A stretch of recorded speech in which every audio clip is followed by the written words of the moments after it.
తెలంగాణలో వరుస ఘటనలు జరుగుతూ ఉన్నాయి. ఈ మధ్య కాలంలో గన్ కల్చర్ కూడా పెరిగిపోయినటువంటి సిచ్యువేషన్ మనం చూసాం. సిద్దిపేటకి సంబంధించినటువంటి ఒక కాంగ్రెస్ నాయకుని కాల్చిన ఘటన, చంపేసినటువంటి ఘటన, హత్య చేసిన ఘటన, తర్వాత మలక్పేట్లో కమ్యూనిస్టు నాయకుడి పైన గన్తో చేసినటువంటి అటాక్, ఇవన్నీ సందర్భం కొంత అలజడి ఉన్నటువంటి సిచ్యువేషన్లో నిన్న హైదరాబాద్ ఎమ్మెల్యే, కంటోన్మెంట్కి సంబంధించిన ఎమ్మెల్యే శ్రీ గణేష్ పైన కొద్దిమంది దాడి చేసే ప్రయత్నం చేశారు. నిన్న బోనాలు, నిన్న కాస్త మస్తీలో ఉంటారు, మజాలో ఉంటారు, మనందరికి తెలిసిందే. ఆ సందర్భంలో ఎమ్మెల్యే పైన గన్మెన్లు ఉన్న వాహనంలో ముందుకు వెళ్తా ఉన్నా, సెక్యూరిటీతో ముందుకు వెళ్తా ఉన్నా కూడా తన పైన దాడి చేసే ఘటన జరిగింది. వారి నుంచి తప్పించుకొని పోలీస్ స్టేషన్కి వెళ్ళి స్వయంగా కంప్లైంట్ చేసినటువంటి సిచ్యువేషన్. ప్రస్తుతం మనతో పాటు శ్రీ గణేష్ ఉన్నారు, cantonment Congress party MLA. Ganesh గారు నమస్తే. అసలు ఏం జరిగింది నిన్న? ఎందుకు ఎవరున్నారు అనుకుంటున్నారు వెనకాల? దీని వెనకాల ఎవరున్నారనే చెప్పలేని పరిస్థితి. రోడ్డు మీదనే జరిగిందా, వాళ్ళ మోటివ్ ఇదేనా, వాళ్ళ ఇంటెన్షన్ ఇదేనా అర్థం కాని పరిస్థితి ఉండే. రోడ్డు మీద మనం వెళ్తున్నాము, వాళ్ళు ఎక్కడికి వెళ్ళి ముందు వచ్చిరో 3 బండ్లు అర్థం కాలే. పక్కకి వెళ్ళి బండ్లు వచ్చేసి దాన్ని ముందుకు పోకుండా సైడ్కి పోకుండా చేసి ఎంతసేపు అయినాక 5 నిమిషాల తర్వాత ముందుకు పోయి బండి ఆపి వాళ్ళే వచ్చి బానెట్ కొట్టడం.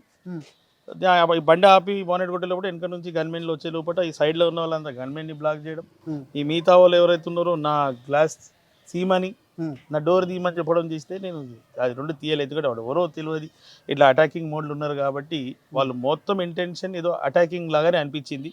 అది రోడ్డు మీద ఇన్సిడెంటా, ప్లాన్ ఇన్సిడెంట్ అని చెప్పలేము, అంతే విషయం. కాబట్టి అంత 5 నిమిషాల షాక్ అయిపోయింది. ఎక్కడికి వెళ్ళి వచ్చిండ్రా ఏందా అర్థం కాలే. ఇమీడియట్గా 100 డైల్ చేయడం జరిగింది. ఎందుకంటే గన్మెన్లకు కూడా వాళ్ళు వినలేని పరిస్థితి ఉంది కాబట్టి వింటలేరు. అప్పుడే 100 డైల్ చేయాల్సి వచ్చింది. 100 డైల్ చేసిన తర్వాత ముందుకు పోతే ఓయూపీఎస్ ఉంది, పిఎస్లా కంప్లైంట్ ఇచ్చినాం. అసలు ఏముండే నిన్న మీ షెడ్యూల్ ఏముండే? నిన్న ఎక్కడికి మాణికేశ్వర నగర్ వెళ్తుంటే ఘటన జరిగింది అంటున్నారు, పలారం బండి ఊరేగింపు. అసలు నిన్న షెడ్యూల్ మొత్తం ఎక్కడెక్కడ ఉండండి? నేను ఫస్ట్ ఇక్కడ అడ్డగుట్ట నుంచి, అడ్డగుట్ట తర్వాత వెళ్ళాల్సింది మాణికేశ్వర్ నగర్, నాచారం, రిసాలా బజార్, బోయిన్పల్లి ఉండే. ఈవినింగ్ ఇట్లా ప్రోగ్రామ్ ఉండే. ఫస్ట్ తుకారం గేట్లా పూర్తి చేసుకొని మాణికేశ్వర్ నగర్ వెళ్తుంటే తార్నగర్ నుంచి యూటర్న్ చేసుకొని ముందుకు వెళ్తున్నప్పుడు ఆర్టీసీ హాస్పిటల్ ముందు నుంచి స్టార్ట్ చేసి అక్కడికైనాక ఇవాళ ఏం ప్లానింగ్, ఏం ఆలోచన, ఇష్టానుసారం చేసి ఒక 5 నిమిషాలు. ఎంతమంది ఉన్నారు వాళ్ళు? నాకు తెలిసి 10 వెహికల్స్ అయితే మినిమం ఉండాలి, 9 to 10 అయితే మినిమం ఉంటుంది. ప్రతి వెహికల్ మీద ముగ్గురే ఉన్నారు, ముగ్గురు ఉన్నారు, ఇద్దరు కూడా ముగ్గురు మీద ఉన్నారు. అంటే వాళ్ళు ఏ దానికంటే సిద్ధమైన పరిస్థితి అని అనిపించింది. ఏం ఆర్గ్యుమెంట్ జరుగుతుంది? ఆర్గ్యుమెంట్ ఏం కాలేదు, నో ఆర్గ్యుమెంట్. సెక్యూరిటీ వాళ్ళతో కూడా ఏం మాట్లాడలేదు. ఉట్టి నా బండి మీదనే కాన్సన్ట్రేట్ చేసిన, వాణి కూడా ఏం అంటలేదు. ఇంకో విషయం, ఎంత ఏం చెప్పుకున్నా, ఎన్నిసార్లు నేను కూడా ఆలోచించిన, నేను కూడా ఇన్ని సంవత్సరాల ప్రజా జీవితంలో ఉన్న లా అండ్ ఆర్డర్ తెలిసిన, రోడ్డు మీద ఏ ఇన్సిడెంట్ అయినా కూడా డ్రైవర్ తప్పే ఉంటుంది. కాబట్టి ఎవరైనా డ్రైవర్ని దూషించడం, కొట్టడం కానీ ఏదైనా అవుతుంది. కానీ నిన్న అలాంటి రోజులు వాళ్ళు ఎవరు కూడా డ్రైవర్ మీదకి పోలే. మీరున్న విండో దగ్గరికి నా విండో మీదకే కాన్సన్ట్రేషన్, నా మీదనే కాన్సన్ట్రేషన్ చేయడం జరిగింది. నేను తప్పించుకొని వెళ్ళిపోయినాక కూడా గన్మెన్లని కానీ ఎవరిని ఏం అనలేదంట. వారు అక్కడి నుంచి వెళ్ళిపోవడం జరిగిందని నేను ఉన్న వారికే అది చేసారు. రాజకీయ ప్రత్యర్థులు ఎవరైనా? ఎందుకంటే జనరల్గా పాలిటిక్స్ ఉన్నప్పుడు రైవల్స్ ఉంటారు, వాళ్ళని ఓడించేటువంటి ప్రయత్నం ఉంటుంది, వ్యూహాలు ఉంటాయి. అట్లేమన్నా ఉందా ఆలోచన ఎవరికైనా ఉందా? నాకైతే రాజకీయంగా అయితే ఎవరి మీద ఏమీ లేదు, ఎవరు లేదు. ఆ ఇన్సిడెంట్ ఏందని పోలీస్ వాళ్ళు చెప్పేవారికే తెలియదు. కాకపోతే కొంచెం మధ్యకాలంలో కొంచెం రూమర్స్ ఉండే, అవి ఉండే కాబట్టి నేను ఫ్రైడే నాడు వెళ్ళే డీసీపీ గారికి కూడా ఓరల్గా కంప్లైంట్ ఇచ్చాను. కొంచెం మారేడుపల్లి పరిస్థితుల్లో కాన్స్టిట్యున్సీలా కొంచెం భయానక వాతావరణం ఉంది, కొంతమంది అవి ఇవన్నీ పుకార్లు చేస్తుర్రు. గతంలో కూడా వాళ్ళది కొంచెం చరిత్ర, నేర చరిత్ర, మర్డర్ చరిత్ర ఉంది. మళ్ళీ ఇలాంటిదే చేస్తా అని చెప్తుండ్రు. నాకు ఆలున్నారు, అండదండలు ఉంది, ప్రభుత్వం పెద్దలు ఉన్నారు, బలవంతు నాయకులు నాతో ఉన్నారు. ప్రభుత్వమే మీది కదా గణేష్ గారు? వాళ్ళు చెప్పడం, ఇక ఈ ఎమ్మెల్యే మీ పార్టీలోనే ఉన్నారా? వాళ్ళు చెప్పడము, నా పార్టీలోనే ఉండడము, వాళ్ళు ఎంత అని మనం మాట్లాడుకొని చెప్తే, అవి ఇవి చెప్తే. నిన్న జరిగిన ఇన్సిడెంట్స్ కూడా నాకు ఏమనిపించింది అంటే, ఆల్రెడీ నేను ఫ్రైడేనే కంప్లైంట్ ఇచ్చిన. నేను ముందు రిటర్న్ లెటర్ ఎందుకు ఇవ్వలే అంటే, ఏమేం జరిగిందని.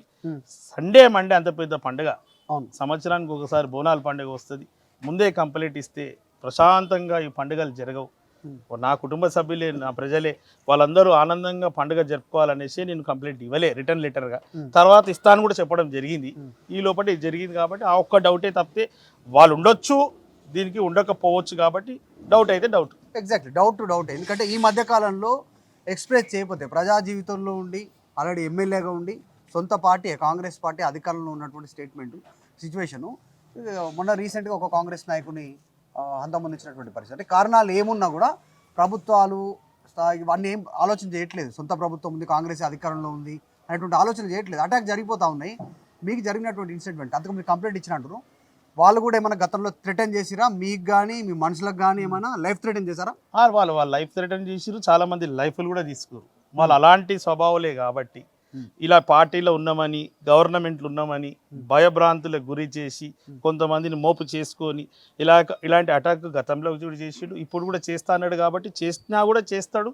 ఆయనకు డబ్బులు ఉన్నాయి, వాళ్ళ పెద్ద పెద్దలు పరిచయం ఉందని. ఇప్పుడు నేనైతే ఇప్పుడు మాట్లాడేది ఎమ్మెల్యే అయినా కూడా నాకు నా కుటుంబం కూడా ఉంది, నా కంటోన్మెంట్ ప్రజల్లో కూడా నా కుటుంబలే. కాబట్టి నాకు ప్రశాంతమైన జీవితం కావాలి, ఎలాంటిమైన గొడవలు వద్దు. కాబట్టి నేను ముందే వాళ్ళకు ముందస్తుగానే నేను చెప్పడం జరిగింది, కంప్లైంట్ ఇవ్వడం జరిగింది. ఎందుకంటే రోజు గొడవలు చేసుకుంటే ప్రజలకు మనకు అవకాశం ఇచ్చిర్రు, వాళ్ళకి ఏమైనా మంచి ఇచ్చేయాలి. కానీ గొడవల ఆలోచనలు గొడవలకు పోవద్దనే ఉద్దేశమే కంప్లైంట్ ఇచ్చినాం. ఇలాంటి వాళ్ళని ఎంకరేజ్ చేస్తే వారు ఇష్టం. మనకి శ్రీ గణేష్ వివాదారహితంగానే ఉంటాడు, పెద్దగా వివాదాల జోలికి వెళ్ళాడు. ఇంతవరకు అయితే ఎక్కడ అట్లాంటిది కనిపించలేదు, వినిపించలేదు. పాలిటిక్స్లో ఉన్నంత వరకు అయితే ఏ పార్టీలో ఉన్నా, ఎన్ని రోజుల నుంచి రాజకీయ జీవితంలో ఉన్నా, ఇప్పుడు కాంగ్రెస్ అధికారంలోకి వచ్చిన 1.5 year కంప్లీట్ అయినా కూడా ఏ చిన్న దాంట్లో కూడా మీ పేరు వినిపించలేదు. మంచిగానే ఉంది.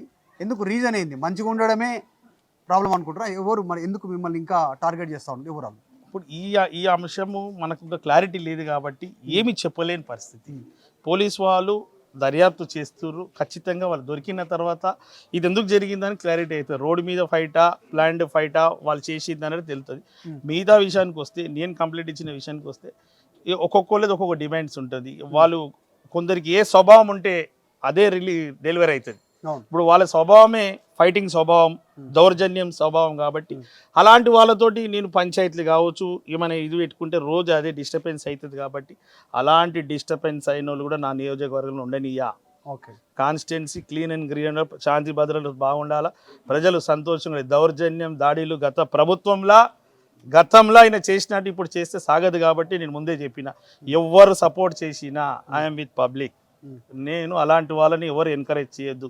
ఈ సమాజంలో క్లీన్ అండ్ గ్రీన్ ఉంచాల్సిన బాధ్యత ప్రతి ఒక్క వ్యక్తి పైన కూడా ఉంది.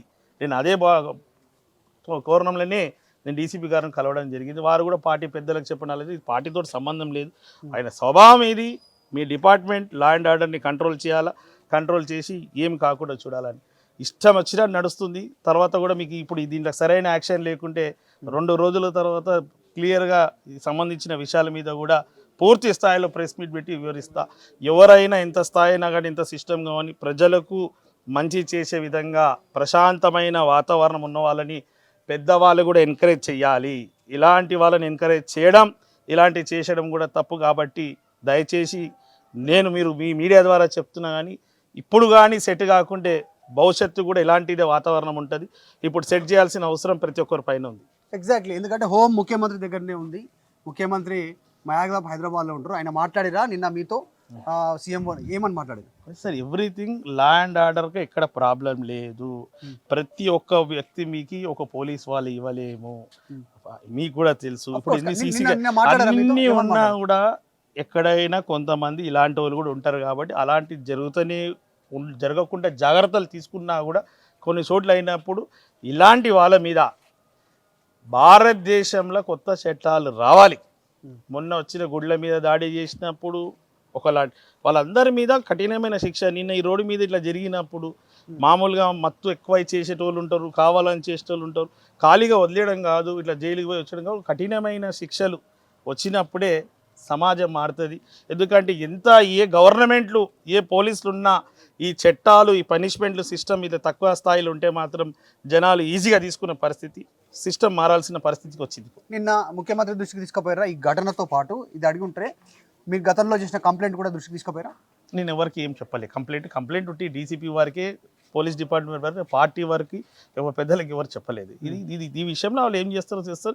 రిటర్న్ లెటర్ ఇచ్చినాక వాళ్ళు ఏం యాక్షన్ తీసుకుంటారో చూడాలి. కలుద్దాం అనుకుంటారా మీరు ముఖ్యమంత్రిని? 100% కలుస్తుంది. దానికి ముఖ్యమంత్రి ఎవరిని కలవాలనుకుంటే ఈ మధ్య కాలంలో అంటే వరుస ఇన్సిడెంట్ జరుగుతూ ఉన్నాయి. కొన్ని సంగారెడ్డి ఒకటి, ఇట్లాంటి కొన్ని ఇన్సిడెంట్ జరుగుతూ ఉన్నాయి. గల్ కల్చర్ కూడా పెరిగిపోతూ ఉంది.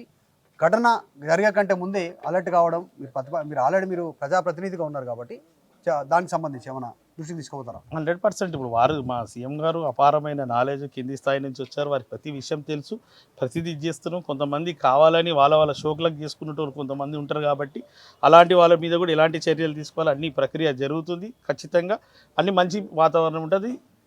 నేరం చేసిన వాళ్ళకి పెద్ద ఎత్తున శిక్షలు అయితే. ప్రజాప్రతినిధి కాబట్టి మీ దగ్గరికి చాలా మంది వస్తారు, నియోజకవర్గంలో ఉన్నటువంటి వాళ్ళు, తెలిసిన వాళ్ళు, వివిధ వర్గాల నుంచి. సెటిల్మెంట్ల విషయంలో కావచ్చు, ఎగ్జాంపుల్ భార్యాభర్త కావచ్చు, అన్నదమ్ముల కొట్లాటలు కావచ్చు, సాధారణ కొన్ని ఎమ్మెల్యే చెప్తే ఇంటారు, ఎమ్మెల్యే చెప్తే అయిపోతుంది పని అనే దాంతో కొంతమంది కొన్ని ఇళ్ళ పంచాయతీలు వస్తుంటాయి, అన్నదమ్ములకు సంబంధించినటువంటి భూ వివాదాల పంచాయతీలు కూడా వస్తాయి. మీకు అట్లా ఏమైనా ఉన్నాయా? ఎవరినైనా సాటిస్ఫై చేయడంలో ఇంకొకరు కోపమై అట్లా ఎవరైనా? 99% ఎవరు ఏం పని చేస్తే మంచిదో వాళ్ళకే పనులు అప్పచెప్తా కానీ ప్రతి దాంట్లో నేను ప్రతి పని నేను చెయ్య. నాకున్న వ్యాపారము, నాకున్న ఎమ్మెల్యే పదవి ఏదైతే ప్రజలు ఇచ్చారో దానికి సేవ చేసుకోవడం. ఈ మిగతా పంచాయతీల మిగతా దృష్టిలో మనం పోము, ఆలోచించాం. అవన్నీ పంచాయతీలు అవన్నీ చేసుకున్న బ్యాచ్లు వేరే, మనం కాదు. నిన్న నుంచి ఈ రోజు వరకు డెవలప్మెంట్లో పోలీసులు ఏమన్నా మళ్ళీ కాల్ చేసిరా? వాళ్ళు ఏమైనా ఇన్ఫర్మేషన్ ఇచ్చారా? డెవలప్మెంట్ ఉందా? డెవలప్మెంట్ కేసులో బాగా పూర్తి స్థాయిలో ఉంది.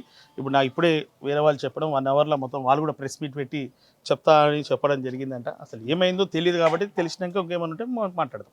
రైట్. ఇది సొంత పార్టీ అధికారంలో ఉన్నా కూడా సొంత పార్టీ ఎమ్మెల్యే నగరంలో నిన్న బోనాల సందర్భంగా తిరుగుతున్న సందర్భంలోనే అటాక్ జరిగినటువంటి సిచ్యువేషన్. అటాక్ చేసే ప్రయత్నం చేశారు, అటాక్ చేయలేకపోయారు. కానీ వరుస గతంలో జరిగినటువంటి ఒక 2-3 డేస్ నుంచి జరిగినటువంటి ఇన్సిడెంట్ గమనిస్తూ ఉంటే చర్చ కొనసాగుతూ ఉంది. అధికార పార్టీ ఎమ్మెల్యే పైకే వెళ్ళారు అంటే రాష్ట్రంలో ఎలాంటి సిచ్యువేషన్ ఉంది అనేటువంటిది. సో చూద్దాం. దీనికి సంబంధించి మరిన్ని వివరాలు పోలీసులు వివరించేటువంటి అవకాశం ఉంది. ముఖ్యమంత్రి కూడా శ్రీ గణేష్తో మాట్లాడారు, వివరాలు తెలుసుకునే ప్రయత్నం చేశారు. ఆల్రెడీ మారేడుపల్లికి సంబంధించినటువంటి వ్యక్తులు గతంలో లైఫ్ థ్రెట్ చేశారు నాకు, నా మనుషులకి అనేటువంటి అంశాన్ని కంటోన్మెంట్ ఎమ్మెల్యే శ్రీ గణేష్ చెప్తా ఉన్నారు. వీడియో జర్నలిస్ట్ జాఫర్తో మధు మల్కేడ్కర్, హైదరాబాద్, కంటోన్మెంట్. తెలుగులో ఫాస్టెస్ట్ న్యూస్ ఇప్పుడు కొత్త అవతారంలో 5 సెకండ్లోనే పూర్తి వార్తా సమాచారం మీ చేతిలో. సోషల్ మీడియా ట్రెండ్స్ మీ కళ్ళ ముందుకే live TV and voice search ఆప్షన్స్తో ఇప్పుడే డౌన్లోడ్ చేయండి. యాప్ లింక్ డిస్క్రిప్షన్లో ఉంది.